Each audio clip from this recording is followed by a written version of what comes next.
할렐루야. 오늘도 말씀 속에서 주의 음성 듣게 되시기를 예수 이름으로 축원합니다. 귀하신 하나님의 말씀은 마가복음 2장 1절부터 5절입니다. 다시 한번 하겠습니다. 한 중풍병자와 4명의 친구들. 우리 지난 시간에는 한 나병 환자와 한 백부장 이들의 믿음을 살펴보았습니다. 자, 우리 한번 하가의 시간을 가질까요? 자, 지난 시간에 살펴봤던 나병 환자 여러분 기억하시죠? 이스라엘 백성들이 사는 동네에서 밖을 나가야 되는 사람들이 있어야 된다고 그랬죠. 그 중에 나병 환자, 유출병 있는 사람, 시체를 만진 사람, 그리고 대소변을 볼 때는 동네를 떠나야 됩니다. 자, 나병 환자는 떠나지만은 돌아올 수 없습니다. 병이 나을 때까지. 왜냐하면 다른 사람에게 전염되기 때문이지요. 그리고 사람들이 있는데도 가서는 안 됩니다. 자, 근데 지난 시간에 우리가 살펴봤던 마태복음 8장 2절에는 사람들이 많이 모인 곳에 나병 환자가 나타났습니다. 즉 발각되거나 상황이 심각해지면 돌에 맞아 죽을 수도 있고 사람들의 따가운 시선을 감내해야 됐습니다. 그럼에도 불구하고 낫고자 하는 열정과 믿음을 가지고 주님께 나았을 때 주님이 치료해 주시는 역사가 일어났습니다. 백부장은요, 로마의 장교입니다. 로마 황제는 백성들에게 자기를 주님이라고 부르라고 하던 시절입니다. 그러나 이 백부장은 로마의 장교였지만 예수님을 주님이라고 불렀습니다. 앞에 보시면 주여 내 집에 돌아오심을 나는 감당하지 못하겠사오니 다만 말씀으로만 하옵소서. 그러면 내 하인이 낫게 싸움나이다 라고 하면서 예수님을 전적으로 신뢰하며 주님이 무슨 말씀하시든지 그대로 이루어질 것을 믿었습니다. 자, 우리도 이런 믿음이 있었으면 좋겠습니다. 내게 어떤 불이익이 있더라도 주님을 향한 어떤 장애물이 있더라도 앞을 향해서 전진할 수 있는 우리가 되시기를 예수 이름으로 축원합니다. 자, 오늘은요, 여러분과 같이 우리 한 중풍병자와 4명의 친구들을 이야기하기 전에 한번 몇 가지를 살펴봤으면 좋겠습니다. 자, 여러분들 이런 말 들어보셨죠? 모든 길은 어디로 통한다? 로마로 통한다. 실제로 로마 제국은요, 약 1000년 동안 제국을 유지했습니다. 미국이라는 나라는 1945년 이후부터 전 세계를 지배하는 나라가 되었죠. 자, 근데 로마는 무려 1000년 동안 지배했습니다. 로마 전 제국의 길을 닦았는데 그 길을 합쳐보니까 40만 킬로미터예요. 서울에서 부산까지가 몇 킬로죠? 약 한 400킬로미터 정도 되죠. 근데 40만 킬로미터면 어마어마한 길이죠. 자, 이런 길을 닦았습니다. 자, 사진을 보시면은 이게 아피아 가도입니다. 자, 이 로마 시대의 길을 가도라고 그랬는데 여기 보이는 길이 아피아 가도입니다. 이런 길을 이 로마 제국 전체에다가 깔았다는 거죠. 자, 사도 바울이 전도하면서 이용했던 길 이름이 에그나티아라는 길입니다. 이 두 길은요, 대부분 동서로 길게 뻗어 있습니다. 그래서 항구 도시에서 쉽게 이 길에 접근할 수 있었고 또 이 길에서 내륙 도시까지 쉽게 접근할 수 있었다고 합니다. 길이 닦아지니까 상업이 발전하고 군사들이 쉽게 이동하면서 어느 한쪽에서 분쟁이 일어나면 쉽게 가서 진압을 할 수 있었고요. 사도 바울은 이 길을 통해서 복음을 전하는 역사가 일어났어요. 자, 사도 바울이 걸었던 그 길, 아까 이야기했죠. 에그나티아. 자, 빌립보, 데살로니가, 베레아, 고린도, 에베소 이런 길 사도 바울이 갔던 곳들이죠. 자, 이런 곳에 에그나티아 길이 깔아져 있었습니다. 또 지금은 세계 공용어가 영어죠. 그때 당시에는 헬라어였습니다. 지금은 전 세계 이 기축화폐가 달러죠. 근데 이때 당시에는 로마 화폐가 전 세계 공동화폐였어요. 또 헬라 화폐도 이용이 됐습니다. 로마 군대가 로마 제국 곳곳에 주둔하고 있어서 치안을 유지해줘가지고 사람들의 통행이 위험하지 않았습니다. 자, 이런 환경이 복음이 예루살렘에서부터 출발해서 로마로 그리스로 터키로 이렇게 전 세계를 향해서 갈 수 있는 발판이 마련됐다는 거예요. 그래서 우리가 이 길이 복음 전파하는 데 쓰임 받는 길이었다. 이렇게 평가를 합니다. 자, 이거를 성경에서 어떻게 표현하느냐? 여기 보시는 길이 에그나티아 길인데 지금은 포장이 됐지만 옛날에는 돌로 이렇게 포장이 됐다고 합니다.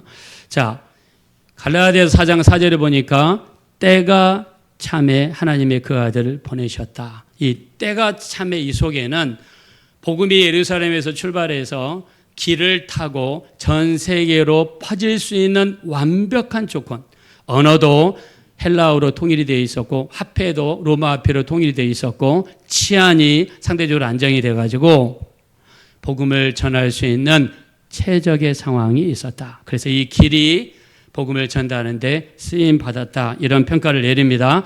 자, 사도 우리 그 침례 요한 여러분 아시죠? 침례 요한도 마찬가지죠. 침례 요한은 예수님이 사람들 앞에 오실 때까지 쓰임 받고 예수님이 등장하자 나중에 순교를 당해서 이스라엘 행장으로 사라졌어요. 이 침례 요한이 했던 일이 뭐냐? 주의 길을 예비한 거예요. 예수님이 오시는 길을 예비한 거. 어디까지 예비했느냐? 예수님이 요단강에서 침례를 물속에 들어갔다 올라오는 침례를 받고 올라오면서 성령이 비둘기처럼 임했죠. 하늘에서 소리가 났습니다. 저는 내 사랑하는 아들이요 내 기뻐하는 자다. 그리고 예수님을 향해서 세상 죄를 지고 가는 하나님의 어린 양이다 라고 하면서 전 세계 사람들에게 예수님을 공개하고 예수님이 오는 길을 닦았습니다. 자, 우리나라 감독 중에서 킹 오브 킹스라는 미국 영화를 만들어서 미국에서 아주 대히트를 친 영화가 있죠. 자, 그 영화에 보면 예수님이 이렇게 침례받는 장면이 나옵니다. Repent, for the kingdom of heaven is near. He was talking about Jesus' kingdom. I baptize you with water for repentance, but he who is coming after me is mightier than I. He whose sandals I am not worthy to carry. He will baptize you with the Holy Spirit of fire.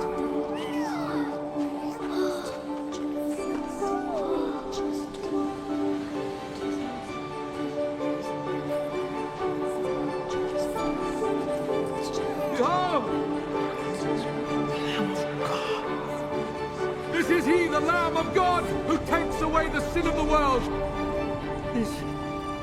This is the one I was telling you about.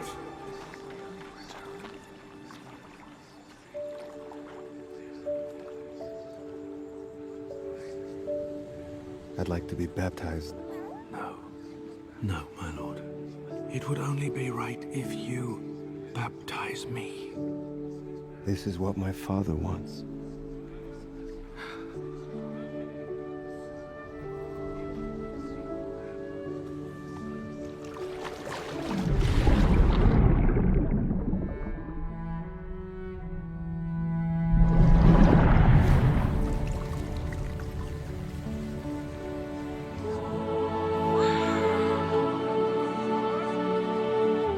You are my beloved Son. With you I am well pleased.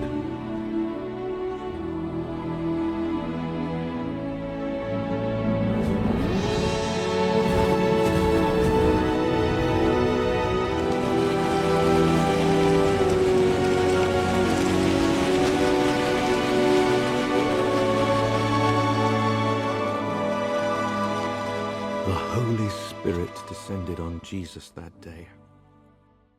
우리나라 이 감독이 이 영화를 만들었는데 미국에서 히트를 쳤습니다. 자, 우리가 침례와 세례에 대해서 이야기할 때 우리나라에서는 세례를 좀 많이 받지만 전 세계적으로는 4분의 3이 침례를 받습니다. 침례가 예수님이 원래 받으셨던 게 침례예요. 요단강에서 물속에 완전히 들어갔다가 올라오신 걸 받는 게 바로 침례입니다. 자, 근데 이 침례 요한이 했던 일이 뭐냐면 예수님이 오시는 길을 준비해 드린 거예요. 예수님이 자기를 통해서 왔을 때 사람들 앞에 예수님이 하나님의 아들이시라는 것을 사람들에게 증거한 겁니다. 예수님이 오시는 길을 준비하는 데 쓰임받은 사람이 바로 침례 요한이에요. 자, 이렇게 우리 아까 말씀드렸던 지금 길이지요, 길. 우리 에그나티아 길이라든가 아피아 가도, 자, 이런 길들이 예수님을 증거하는, 복음을 증거하는 통로로 쓰임 받았고, 또 침례 요한은 예수님이 오시는 길을 또 준비하는 데 쓰임 받았습니다. 자, 제가 이 두 가지를 말씀드린 이유는요, 오늘 우리가 이야기하고자 하는 이 4명의 친구들의 이 중풍병자 환자를 예수님께로 인도하는데 쓰임 받았던 통로 역할을 했다는 것입니다. 자, 여기서 여러분 축복하겠습니다. 여러분의 삶이 누군가를, 가까운 지인, 가족, 친척들을 예수님께로 인도하는 통로를 쓰임 받게 되시기를 예수 이름으로 축원합니다. 우리는 통로가 되셔야 돼요. 우리가 교회에서 전도하라 그런다고 해서 우리 잔소리만 여기지 마시고 통로가 돼야 돼요. 자, 여기 앞에 그림 보시면 이 4명의 친구들은요, 이 중풍병자도 4명 이 친구들의 친구겠죠. 이 친구를 예수님 앞으로 인도하는데 쓰임 받았던 것을 우리가 알 수 있습니다. 자, 저는 이렇게 생각합니다. 지금 여기 누워 있는 사람, 우리 뭐 그림이 다르지만 이 침상에 누워 있는 이 친구, 이 사람은 중풍병에 걸렸어요. 몸을 움직이지를 못합니다. 누군가가 도와주지 않으면 예수님께로 갈 수가 없는 사람이에요. 근데 이 누워있는 중풍병자에게는 만남의 축복이 있어요. 자기를 아껴주고 자기를 사랑해주고 자기를 도와주는 4명의 친구들이 있습니다. 자, 성경에 보면 이 사람들이 친구라고 표현되어 있지는 않습니다. 자, 우리 한번 주보로 한번 가보겠습니다. 주보로. 우리 3절 한번 보겠습니다. 3절 시작. 사람들이 한 중풍병자를 4사람에게 메어 가지고 예수께로 올세. 아멘. 자, 여기는 4명의 사람들을 표현했지만 친구라는 표현이 없어요. 자, 근데 이 중풍병자를 치료해 주실 때 주님께서 누구의 믿음을 보신 거예요? 4명의 친구들의 믿음을 보신 거예요. 자, 이 유대 사회에서 질병에 걸린 사람은 부정한 자라고 그래서 일반적인 유대인들은 가까이 하지 않습니다. 그러나 질병에 걸렸어도 문제 있어도 가까이 하는 사람은 특별한 관계에 있는 사람이라고 봐야 돼요. 단순히 다른 사람들에 의해서 부탁을 받는 사람들이면 이 사람 가까이 가지 않습니다. 그리고 이 사람들을 메고 갔는데 사람들이 많으니까 쉽게 포기했을 거예요. 근데 이 4명의 친구들은 어떻게 했습니까? 사람들이 많아서 들어가지 못하니까 어디로 올라갔죠? 지붕 위로 올라갔어요. 그리고 그 뜯기 힘든 지붕을 뜯어가지고 저 사이에 자기 친구를 내려서 어떻게 하든지 낫게 하려는 그런 믿음과 열정이 있었다는 겁니다. 그래서 주님께서 뭘 보셨느냐? 주님께서 그들의 믿음을 보셨는데, 자, 우리 한번 5절 말씀 보겠습니다. 5절. 자, 다 같이 읽읍시다. 시작. 예수께서 그들의 믿음을 보시고 중풍병자에게 이르시되 작은 자야 내 죄 사함을 받았느니라 하시니. 아멘. 자, 예수님께서 이 중풍병자를 치료해 주실 때 누구 믿음을 보셨냐면 누워있는 중풍병자의 믿음이 아니에요. 데려왔던 친구들의 믿음을 보시다는 거예요. 즉 갔는데 사람들이 너무 많아요. 들어갈 수가 없어요. 포기할 것 같은데 포기하지 않습니다. 지붕 위로 올라갔어요. 지붕을 뜯었어요. 자, 다른 사람들의 지붕을 뜯으면 어떻게 됩니까? 나중에 수리해 줘야 되죠. 손해배상을 해줘야 되는 거예요. 자, 근데 그 모든 것을 무릅쓰고 어떻게 하든지 자기 친구를 예수님께로 인도하려는 그 믿음과 열정을 우리 주님이 보셨습니다. 그래서 이 중풍병자에게는 정말 만남의 축복이 있습니다. 자, 우리 요한 크리소스톰은 이렇게 이야기합니다. 이 4명의 친구를 향해서 그들은 중풍병자의 진정한 친구였다. 친구란 자신을 불편하게 하더라도 상대를 생명으로 이끄는 자다라고 요한 크리소스톰은 이렇게 했습니다. 자, 이 중풍병자는 누군가 도와주지 않으면 움직일 수 없는 그런 사람이에요. 근데 4명의 친구들을 잘 만나서 예수님께로 가게 되었고, 그리고 나중에 질병에서 고침받는 이런 놀라운 역사가 일어났습니다. 자, 제가 축복하겠습니다. 여러분의 삶에도 또 여러분의 자녀들에게도 이런 만남의 축복이 이루어지게 되시기를 예수 이름으로 축원합니다. 성경에 만남의 축복이 있는 사람들이 많습니다. 자, 요셉은 20살에 감옥에 들어가서 30살까지 10년 동안 감방 생활을 했습니다. 감방 생활을 하면서 너무나 충성스럽게 자라니까 이 간수장이 감방에서 있는 모든 허드렛 일을 요셉에게 맡겼습니다. 어느 날 술 맡은 간원장과 떡 맡은 간원장이 들어왔어요. 근데 이 사람들이 들어왔을 때도 변함없이 이들에게 잘해줬습니다. 섬기고 충성했습니다. 자, 이들이 어느 날 꿈을 꿨는데 술 맡은 관원장이 꿈을 꿨는데 포도나무가 있고 가지가 3개가 있고 가지에 포도가 열렸고 그 포도를 짜가지고 잔에다가 포도 주스를 담아서 이 왕에게 올려주는 꿈을 꿨습니다.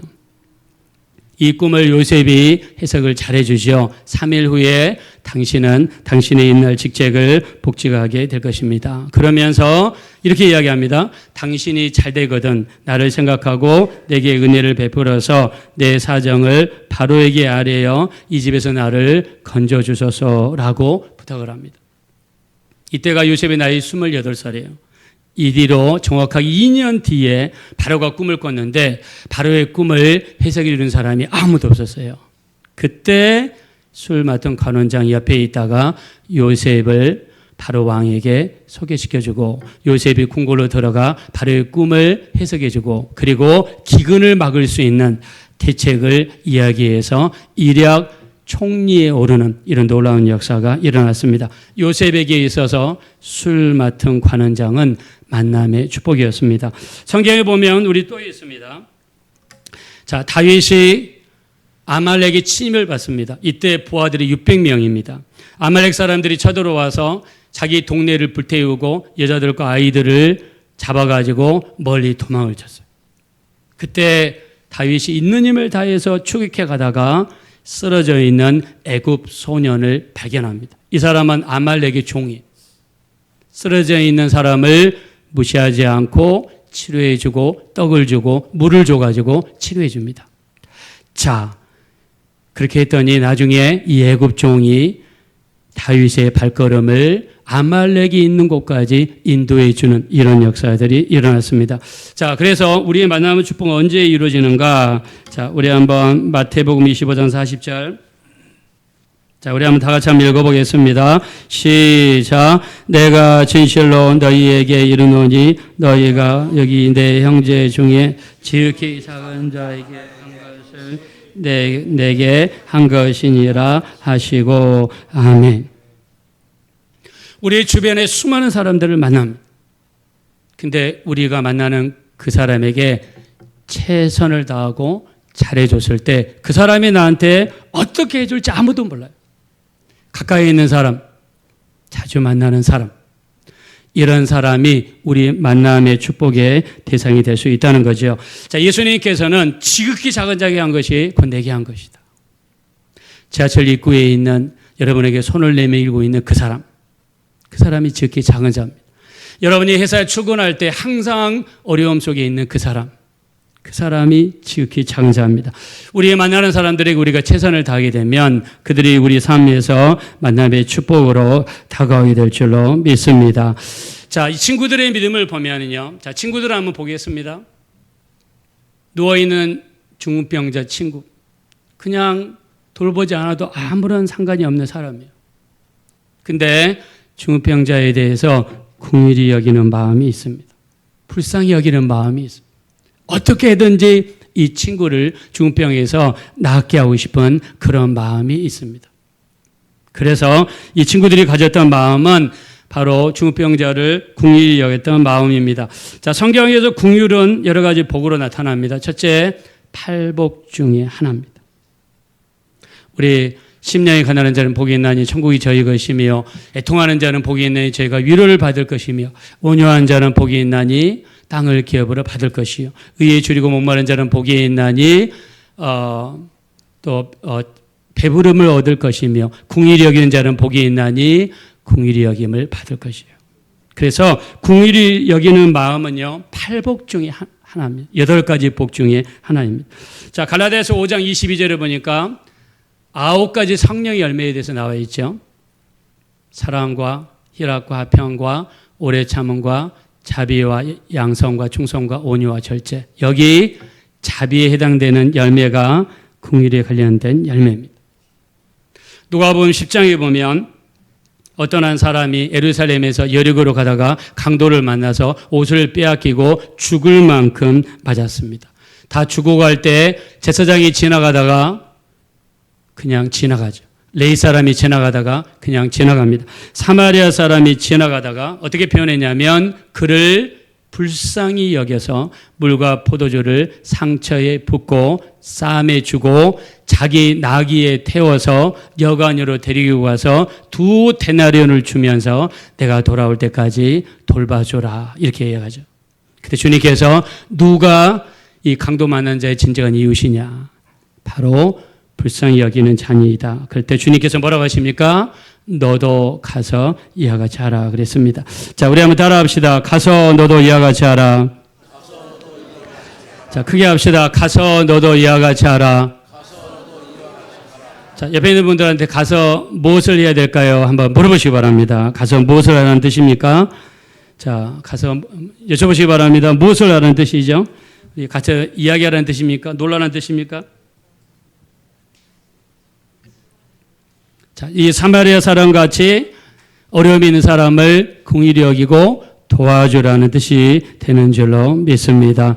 자, 그래서 우리 주님께서 또 이렇게 이야기하시죠. 아까 얘기했지만 우리 다시 한번 마태복음 25장 40절 읽어보겠습니다. 시작. 임금이 대답하여 이르시되 내가 진실로 너희에게 이르노니 너희가 여기 있는 형제 중에 지극히 작은 자 하나에게 한 것이 곧 내게 한 것이니라. 아멘.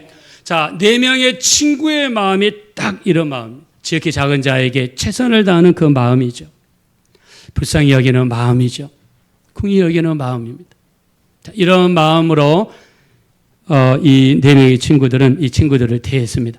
자, 우리 이 4명의 친구들이 가려고 했을 때 첫 번째 어려움이 있었죠. 자, 우리 한번 본문으로 돌아가겠습니다. 한번 2절 보겠습니다. 2절. 다 같이 한번 주보 보시면서 2절 한번 읽어보겠습니다. 시작. 많은 사람이 모여서 문 앞까지도 들어갈 자리가 없게 되었는데 예수께서 그들에게 도를 말씀하시더니 아멘. 자, 이들이 집을 갔는데 너무나 많은 사람들이 있는 거예요. 이것 때문에 포기할 수도 있죠. 그러나 이들은 포기하지 않고 지붕 위에 올라가서 이렇게 다시 한번 시도합니다. 자, 성경에서는 이렇게 이야기하죠. 의인은 7번 넘어질지라도 다시 일어난다 그랬습니다. 앞에 방해물과 어려움이 있을지라도 거기에 전혀 굴하지 아니하고 다시 시도하는 그런 마음을 이야기할 수 있습니다. 4명의 친구들이 가졌던 그런 믿음은요, 포기하지 않는 그런 믿음이죠. 장애물이 있어도 어려움이 있어도 포기하지 않고 앞을 향해서 전진하는 그런 믿음을 보였던 것을 알 수 있습니다. 마가렛 미첼이라는 신문기자가 있었습니다.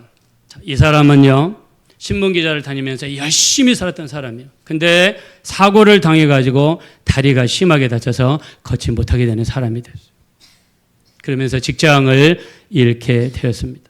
시리에 빠져서 고민을 여러 동안 하다가 무슨 일을 하면 살 수 있을까 생각하다가 이분이 결정한 게 소설을 쓰자입니다. 소설을 써서라도 내가 뭔가 하면서 살아야 되겠다. 소설을 쓰는데 10년이 걸렸다고 합니다.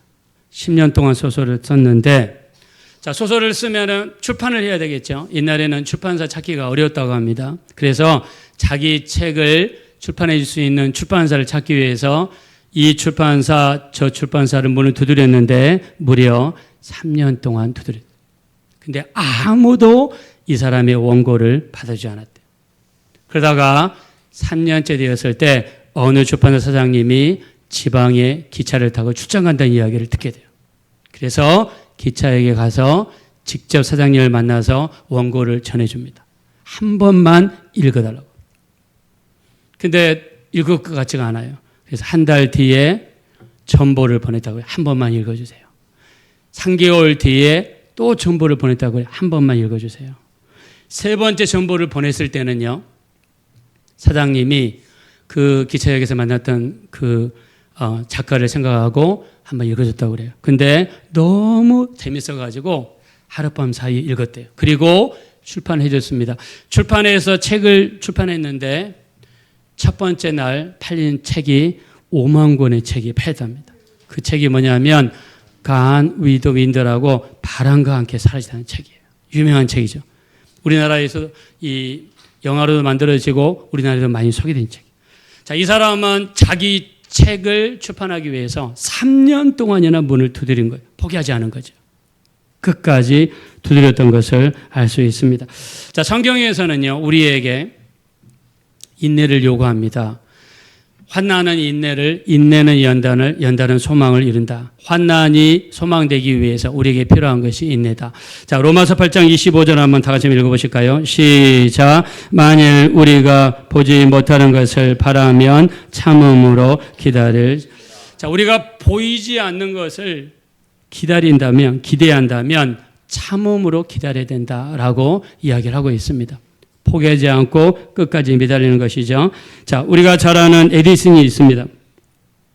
에디슨은 나이가 67세가 됐을 때 공장이 불이 났어요. 나이가 67세면 여러분 공장이 불이 났으면 거의 모든 게 끝나겠죠. 많은 사람들이 이야기합니다. 이제 끝났다. 재기불능이다라고 이야기했어요. 근데 에디슨은 이렇게 이야기합니다. 실패는 실패가 아니라 성공하지 못하는 방법을 한 가지 더 찾아낸 것이다. 라고 하면서 포기하지 않습니다. 사람들이 와가지고 당신이 이제 끝났어. 당신 나이가 이제 67세야. 당신의 공장 다 불탔잖아. 당신 연구 재료, 발명하는 재료 다 불탔어. 이제 당신은 끝났어. 근데 에디슨은요, 끝난 게 아니야. 내가 성공하지 못하는 방법을 한 가지 발견한 거야 하면서 다시 일어났다는 거 아닙니까? 자, 이렇게 한 다음에 3주 후에 뭐를 발명해내느냐? 축음기를 발명했습니다. 여러분, 녹음기, 전축, 그 다음에 카세트 플레이어, 요즘에는 CD, 아니 핸드폰에 여러분 음악 재생하는 기능, 이거를 발명했어요. 자, 우리는 포기하면 안 됩니다, 여러분. 포기하면 절대로 안 돼. 오늘 제가 예배 시작할 때 여러분 뭐라고 했습니까? 선을 행하되 낙심하지 말지니 포기하지 아니하면 때가 이르매 거두리라 그랬어요. 자, 때가 이르면 반드시 거둔다고 믿으시면 다 같이 아멘 합시다. 포기하시면 안 돼. 우리가 기도도 한두 번 해보고 안 된다고 그래서 포기해버린다. 그러면 안 돼요. 예배 드리다가 목사님이 이야기했는데 예배는 축복의 통로라고 그랬는데 내가 이렇게 열심히 예배했는데 하나님의 역사가 안 나타난다고 포기하면 안 돼요. 여러분, 포기하면 안 돼요. 언제 일이 안 되느냐? 포기할 때 안 되는 거예요. 하나님은 포기하지 않으신다면 우리가 여러분 포기할 필요가 없는 거죠. 기도했는데 한두 번 기도해보고 한두 달 기도해보고 안 된다고 그래서 여러분 포기하면 안 됩니다. 이 사람은 영국 수상 처칠입니다. 이 사람은 팔싹둥이입니다. 어렸을 때부터 말을 더듬었다고 그래요. 심하게. 그래서 공부를 잘 못했어요. 초등학교 학적부에 뭐라고 기록이 됐냐면 이 아이는 희망이 없는 아이다. 중학교 들어갔는데 3번이나 유급등했어요. 중학교를 6년 만에 졸업을 했어요. 옥스퍼드를 가고 싶었는데 떨어졌어요. 케임브리지를 가고 싶었는데 떨어졌어요. 육군사관학교를 2번 떨어지고 3수 만에 됐어요. 2차 대전이 일어났습니다. 독일 전투기 700대가 런던을 대공습했습니다. 런던이 초토화됐다고 해요. 비행기 소리가 나면 사람들이 경기 들린 듯이 공포에 떨었다고 합니다. 많은 사람들이 처칠 수상에게 이제 항복합시다. 우리 항복하자. 많이 이야기했다고 그래요. 근데 내 몸속에 피가 다 빠져나갈 때까지 나는 끝까지 항전하겠다. 결코 포기하지 않겠다. 끝까지 싸우고 나중에 미군을 끌어들여서 전쟁에서 이겼습니다. 옥스퍼드 졸업식에서 축사를 해달라고 그랬는데 축사를 하면 여러분 보통 최소한 5분, 10분 하잖아요. 근데 이 사람은 3마디 했습니다. Don't give up, never give up, don't you ever and ever give up. 포기하지 마세요. 절대 포기하지 마세요. 절대 포기하지 마세요. 아까 제가 말씀드렸죠. 이분은요. 원래 공부를 못한 사람이에요. 초등학교 학적부에 희망이 없는 아이라고 그랬어요. 근데 이분의 습성이 뭐냐면 포기하지 않고 끊임없이 도전하고 또 도전하고 의인은 7번 넘어져도 다시 일어난다고 했으니까 또 도전하고 독일이 침공할 때 라디오를 통해서 나라와 민족을 위해 기도해 주세요. 기도를 시키고 그리고 끝까지 하나님을 붙잡고 기도하고 의지했더니 결국에 승리하는 사람이 대단한 것입니다. 할렐루야. 여러분 포기해야 됩니까? 안 됩니까? 포기하면 안 돼. 기도를 시작했으면 포기하면 안 돼요. 포기하면 안 돼. 포기하지 마세요. 우리 삶도 마찬가지죠. 우리 공부하는 것도 마찬가지입니다. 공부 좀 했다가 쉽게 포기해버려. 안 된다고 포기해버려. 지난번에 우리 배웠습니다. 소로보니게 여인, 마태복음 15장 21절 28절. 소로보니게 여인은 귀신 들린 딸을 데리고 와서 예수님께 부탁합니다. 예수님 도와주세요. 첫 번째 출하를 했어요. 그랬더니 예수님께서 한마디 대답 안 합니다. 무시당한 거죠. 자, 말을 안 할 때 여러분 사람 상처받을 수 있어요. 근데 여자는 포기하지 않습니다. 주님 도와주세요. 또 주님께 매달리죠. 주님이 이번에 이야기합니다. 나는 이스라엘에 잃어버린 양 외에는 다른 데로 보내심을 받지 않아서, 즉 너 같은 이방인에게 보내심을 받지 않았다는 뜻이죠. 상처받을 수 있는 말이죠.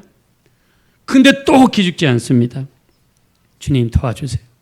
그래서 주님이 마지막 말 던지죠. 자녀에게 줄 떡을 채 누구에게 주지 않는다? 개들에게 주지 않는다. 이 여자를 개로 취급했어요. 사실은 예수님이 이 여자를 시험하신 거죠. 근데 이 여자가 조금 더 시험이 들지 않고 끝까지 주님께 매달리면서 주님 개들도 주인의 상에서 떨어지는 부스러기를 먹습니다.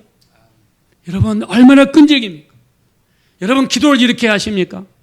한번 매달렸으면 여러분 내가 될 때까지 이루어질 때까지 우리 모두는 포기하지 않고 기도해야 될 줄로 믿습니다. 여러분 포기하시면 안 돼요. 우리가 응답 받는 기도 계속 여러분 이야기했잖아요. 근데 우리 머리로만 알면 뭐예요? 우리 신앙생활에서 정말 적용하면서 하려는 그런 의지가 정말 필요합니다. 제 카톡에 가면 이런 사진이 있습니다. 제가 연세중앙교회에 있을 때 누가 사진을 보내줘가지고 감동이 되더라고요. 여기에 대해서 여러분 몇 번 이야기 나눴죠. 어떤 지질학 전공한 대학생이 금광이 있을 곳이라고 추정되는, 이 지질학 공부하는 사람들 대단하더라고요. 제 선배 중에서도 지질학과 나온 분이 있는데 한번 같이 가는데 땅을 딱 들어가지고 이렇게 바람을 딱 날리면서 뭐 여기는 뭐가 있다 이렇게 이야기를 하더라고요.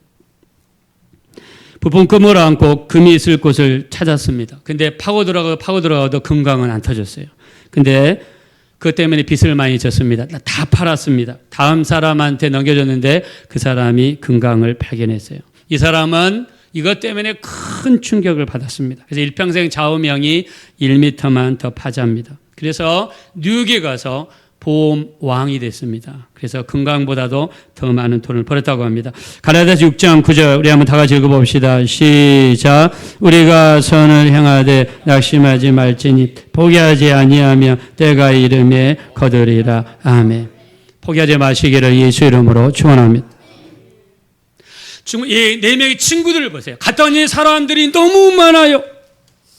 만약에 보통 사람 같으면 내 일도 아닌데 뭐 내가 아픈 것도 아닌데 뭐 우리 집 가족도 아닌데 친구인데 포기해버릴 수 있어요. 그러나 포기하지 않습니다. 지붕 위로 올라갑니다. 그 지붕을 뜯습니다. 그리고 친구를 예수님 앞으로 내려주는, 끝까지 포기하지 않고 노력했더니 그런 행위와 믿음이 예수님을 감동시켰고 중무병자 친구를 질병으로부터 치유받게 하는 역사가 나타나게 된 줄로 믿습니다. 포기하시면 안 돼요. 여러분한테 자주 보여드렸던 이 예화입니다. 이 노르웨이의 아문센과 영국의 스콧입니다. 이 사람들은 1911년 10월 달에 누가 먼저 남극을 정복하느냐라고 서로 시합을 했습니다. 근데 누가 먼저 도착했냐면 아문센이 12월 14일 날 1911년 12월 14일 약 2달 만에 남극을 정복했습니다. 근데 스콧은 약 3달 만에 해를 넘어서 1월 17일 날 남극에 도착했어요.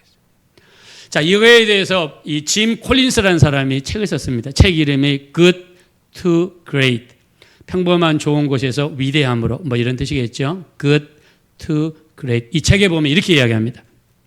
아문새는요, 자기랑 같이 움직이는 4사람을 뽑습니다. 그리고 개를 50마리를 데리고 가요. 그리고 체해장 기간 5개월로 잡습니다. 왕복을 갔다가 왔다가. 그리고 5개월 동안 식량을 하루 단위로 계산을 하고 3분의 1로 계산을 하고 하루에 20마일 이상은 안 가는 거예요. 날씨가 좋아도 20마일 그리고 쉽니다. 날씨가 흐려도 20마일 그리고 쉬는 거예요. 그리고 체력을 배분하고 식량을 배분해서 먼저 도착한 거예요. 스콧도 사람들을 데리고 남극에 도착했어요. 한 달 뒤에 도착을 했어요. 근데 이 사람들은 힘이 나고 좋을 때는 무조건 최대한 많이 갔다가 그리고 무조건 쉬고 그리고 날씨가 안 좋으면 안 가고 날씨가 좋으면 최대한 뺐다가 불규칙을 했다는 거예요. 그러면서 결과가 이런 차이가 나타나는 겁니다. 그래서 20마일의 법칙, 32km. 그래서 이 아문새는 이런 이야기를 했습니다. 뭐라고 이야기했느냐? 승리는 준비하고 계획하는 자에게 주어지는 것이다. 이것을 성공이라 한다. 이렇게 못하는 사람은 실패한다. 이거를 불행이라고 한다라고 아문새가 이야기했어요. 아문새는 철저한 준비와 계획을 가지고 하루에 20마일, 20마일씩 움직였다는 거예요. 옛날에 서부 개척 시대에도요, 마찬가지로 똑같은 일이 일어났죠. 동부에 살던 사람들에게 서부 LA 지역에서 금이 많이 발견됐다는 이야기 사람들이 들었어요. 그때 많은 사람들이 동부를 떠나 마차를 타고 하루라도 빨리 도착하기 위해서 있는 힘을 다해 서부까지 갔는데 정작 누가 먼저 도착했다고 그랬어요? 6일 동안만 움직이고 주일 하루는 쉬고 하나님께 예배드리고 사람도 쉬고 짐승도 쉬고 그리고 6일 일하고 하루 쉬고 이렇게 움직인 사람이 더 빨리 도착했다는 거예요. 여기에 영적인 비밀이 있습니다. 우리 영적인 비밀이 뭐냐면 여러분들이 날마다 조금이라도 습관적으로 하시라는 거예요. 기도를 하루에 1시간 하시면 좋지만 못하게 했으면 하루에 최소한 15분에서 30분은 매일 거르지 말고 하시고 그리고 조금 더 넓혀서 30분을 매일 조금씩 하시고 그리고 조금 더 할 수 있으면 하루에 1시간의 기도를 매일 빠지지 말고 집중해서 하나님께 들어보시면 우리의 인생은 하나님의 놀라운 도우심으로 놀라운 역사로 나타나게 될 줄로 믿습니다. 하라는 거. 아문생과 같이 우리 하루에 20마일씩 매일매일 빠지지 않고 하라는 거예요. 제가요, 운동을 하기 위해서, 하루에 4km씩 매일 러닝 머신에 뛰었습니다. 매일 4km를 뛰니까는요, 발바닥이 갈라졌어요. 적적 근막염이 걸려가지고 걸어도 너무너무 아파요. 그래서 자전거로 바꿨습니다. 자전거 당근에서 싸게 사가지고 3km로 하다가 이제 5km로 들렸어요. 계속 하다 보니까는 허벅지가 옛날에 한 2배 정도로 굵어지더라고요. 왜? 나이가 먹으면요, 근육이 떨어지면 이 질병에 걸리기가 쉽습니다. 근육이 굉장히 중요합니다. 그래가지고 이제 제가 또 당근에서 그 바벨을 샀습니다. 누워가지고 몇 개 드는 거. 그걸 하루에 한 50개에서 60개씩을 하는데 하다 보니까 오른쪽 팔목이 나갔어요. 오른쪽 팔목이 나가니까 제가 느낀 게 뭐냐면 운동은 젊었을 때 해야 되겠다. 우리 젊으신 분들 지금 운동하세요. 나이 들어 운동하면 고장이 많이 나더라고요. 제가 뼈저리게 늙은 겁니다. 근데 이게 오른쪽이 이 손목이 많이 아프니까 이 손목 대는 그 강하게 조여주는 게 있더라고요. 그거를 이렇게 이제 쿠팡 같은 데 싸니까 사가지고 세게 대고 하니까 또 안 아프더라고요. 그래서 운동을 하면서 아프면은 그거를 이겨내려는 쪽으로 내가 가더라고요. 방향이. 그래서 우리 신앙생활도 마찬가지입니다. 우리 신앙생활도 우리가 기도하고 말씀 보고 신앙생활 하다가 어려움이 생기면 그 자리에 포기하면 안 되는 거예요. 절대로 여러분 포기하면 안 됩니다. 오늘 우리 중부병자 4사람이 보여주는 게 무엇입니까? 사람들이 많아요. 자기 친구 중부병자 나랑 아무런 관계 없어요. 포기할 수 있어요.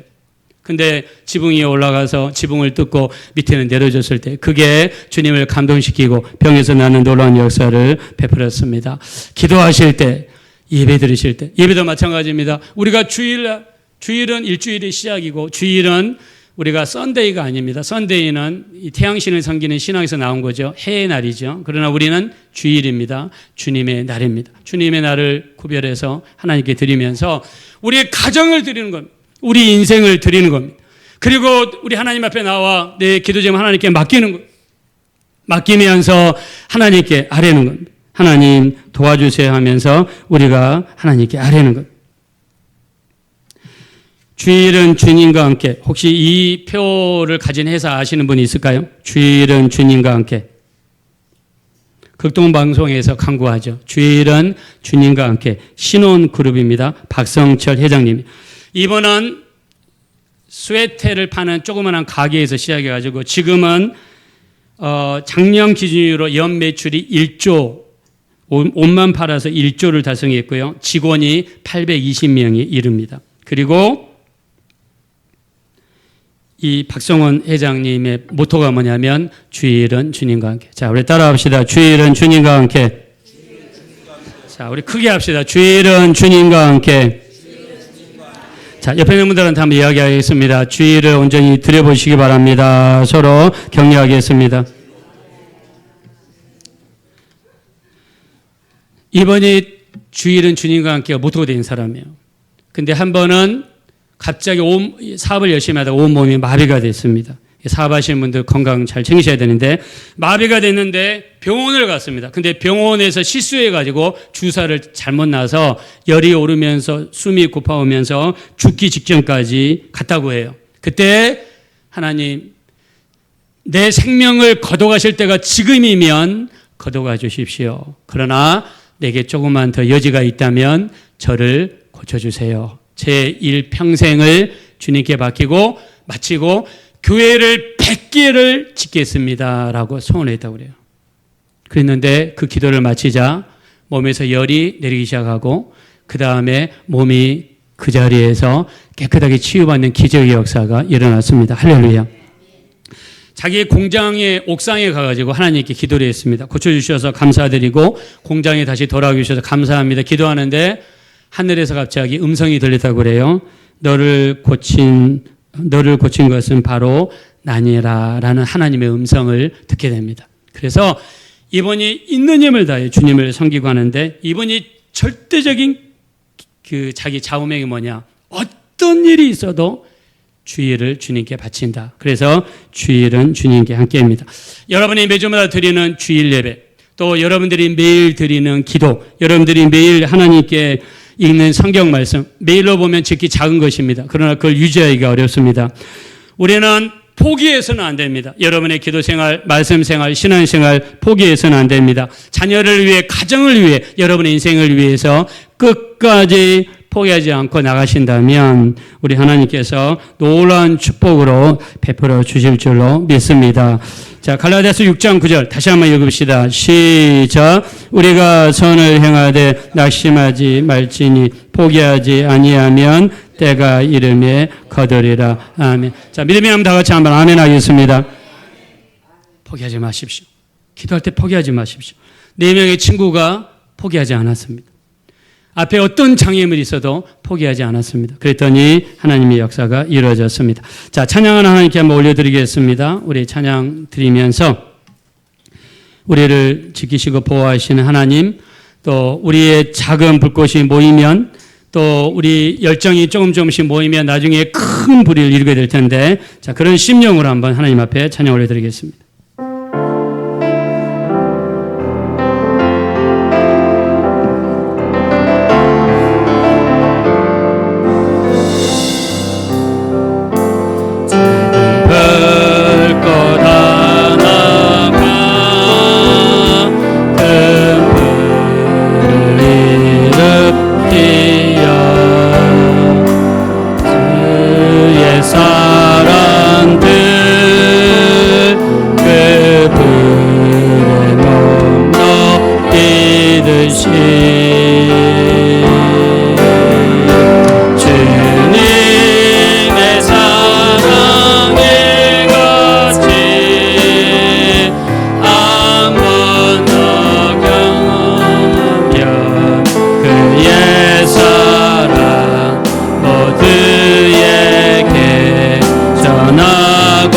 싶으리 싹이 떠나면 새들은 지저귀고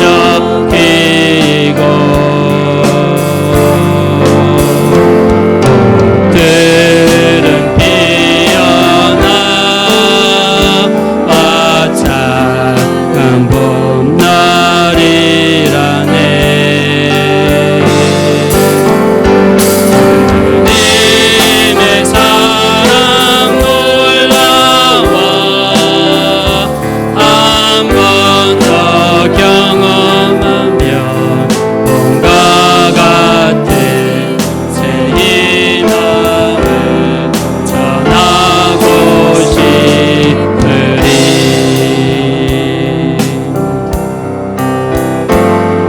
친구여 당신께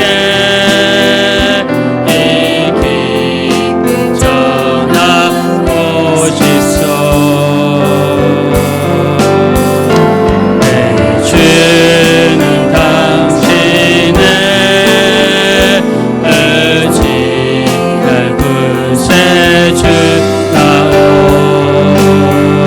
산 위에 올라가 산 위에 올라가서 세상에 외치리 내게 있는 주의 사랑 전하기와 우리 시간에 기도하겠습니다. 우리 시간에 기도하실 때 우리가 지금까지 신앙생활을 할 때 온전하지 못한 우리의 모습이 있다면 우리 온전한 예배, 온전한 기도, 온전한 말씀 하지 못했다면 이 시간 우리를 용서해 주십시오. 불쌍히 여겨 주십시오. 이제부터라도 온전한 예배, 온전한 기도, 온전한 말씀 날마다 포기하지 아니하고 꾸준히 끊임없이 온전히 드리게 도와주셔서 하나님의 도우심으로 인도하심으로 충만한 우리의 삶이 될 수 있도록 도와주십시오. 우리 한번 합심으로 간절히 기도하겠습니다. 보라시고자 비로시 하나님 진심으로 감사합니다. 우리가 지금까지 하나님 뜻대로 살지 못했습니다. 온전한 예배하지 못했습니다. 온전한 기도하지 못했습니다. 온전한 말씀 보지 못했습니다. 우리 하나님 우리가 꾸준히 하기 원합니다. 꾸준히 주님께 매달리기 원합니다. 우리가 기도하더라도 온전하지 못한 우리의 모습을 얘기합니다. 기도해보고 포기하고 말씀을 보다가도 포기하고 온전하지 못하게 살았던 우리들의 모습을 우리 하나님 앞에 인심으로 얘기합니다. 우리 하나님이시여 우리를 도와주세요. 우리를 불쌍히 여겨주세요. 우리가 손을 행하되 낙심하지 말지니 포기하지 아니하면 내가 이름에 거두리라 말씀하셨는데 우리는 때로는 너무나 쉽게 포기하고 좌절하고 우리 하나님 이렇게 하는 경우가 너무나 많습니다. 우리를 도와주십시오. 우리를 불쌍히 여기시고 긍휼히 여기시며 하나님 인도해 주십시오. 우리 하나님 붙들어 주시고 역사해 주십시오. 우리 하나님 도와주시기를 원합니다. 이 시간 기도하실 때 여러분에게 이루어지기 원하는 기도 제목이 있습니까? 간절한 소망이 있습니까? 내가 이루어질 때까지 포기하지 않고 끝까지 기도하고 끝까지 믿음으로 기도할 수 있는 이 4명의 친구들과 같이 어떤 장애물이 있더라도 포기하지 않고 이루어질 때까지 기도할 수 있는 우리 기도의 깊이와 능력을 주시고 우리가 기도하는 이 제목이 꼭 이루어질 수 있도록 우리 도와달라고 우리 주여만 부른 다음에 애절하고 간절한 마음을 합심으로 기도하겠습니다. 주여 우리 하나님 우리를 도와주세요. 우리를 불쌍히 여겨주시옵소서. 우리가 기도하고 싶은 제목들이 있습니다. 우리가 포기하지 말게 도와주시고 애절하고 간절한 마음으로 기도할 수 있는 우리가 될 수 있도록 우리 하나님 인도하여 주시옵소서. 우리를 긍휼히 여겨 주시옵소서. 우리에게 기도의 깊이와 넓이를 도와여 주시옵소서. 우리 하나님 기도의 깊이를 도와주시고 애절함으로 기도하게 도와주시고 포기하지 않고 기도하게 도와주시고 우리 하나님께 온전히 매달릴 수 있는 우리 모두가 될 수 있도록 우리 하나님 인도하여 주십시오. 성령으로 인도하시고 도와주시며 우리 살아계신 하나님을 만날 수 있는 우리가 되게 도와주십시오. 우리 교회를 축복해 주시고 우리 성도님들을 축복해 주시고 저들의 모든 소원과 기도가 온전히 나을 수 있도록 우리 하나님 인도하시고 도와주십시오. 그러하신 하나님 감사합니다.